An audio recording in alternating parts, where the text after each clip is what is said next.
Luc chapitre 17, verset 34. En ce jour-là, de deux personnes qui seront dans le même lit, l'une sera prise, l'autre laissée. Quel châtiment, Seigneur. Et là, on ne peut pas être plus près. Il n'y a pas d'espace pratiquement entre le mari et sa compagne. L'un peut être pris, l'autre laissé.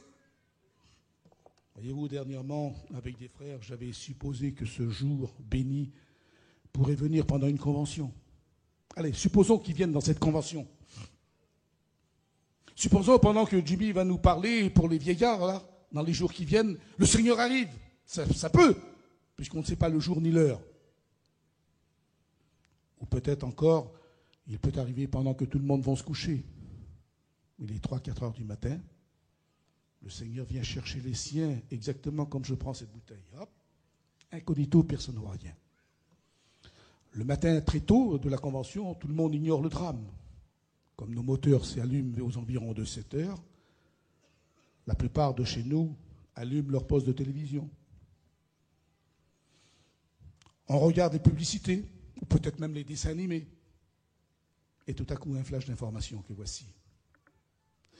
Chers téléspectateurs, nous interrompons momentanément nos émissions pour vous faire part d'un événement qui a eu lieu cette nuit à telle heure. Des millions d'hommes et de femmes ont mystérieusement disparu. Nous vous tiendrons informés dans les heures qui viennent de l'évolution de la situation. Et c'est alors qu'il va y avoir ce revirement dans nous. Certains vont regarder à côté d'eux, notre femme a disparu. Ou l'autre à côté, mon mari n'est plus là. On va voir dans la caravane des petits-enfants. Les enfants qui sont convertis sont disparus. Et c'est alors qu'une clameur va se dérouler sur toute la propriété que nous sommes ici.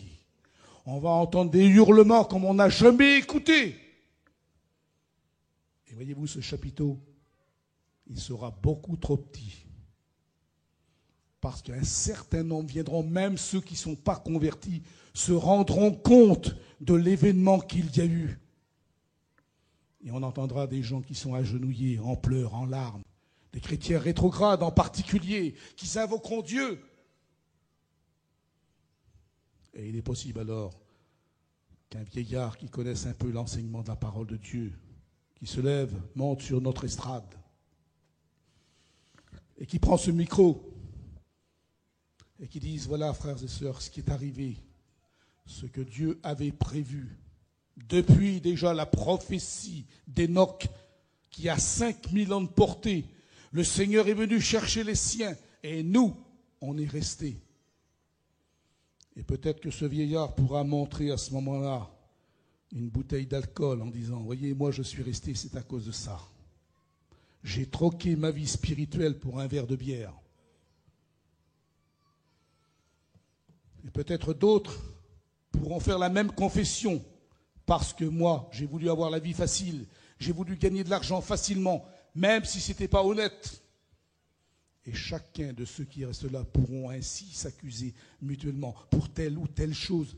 Mais ça sera affreux, ça sera le drame de leur vie. Parce qu'ils auront confondu la bonté de Dieu et également sa sévérité.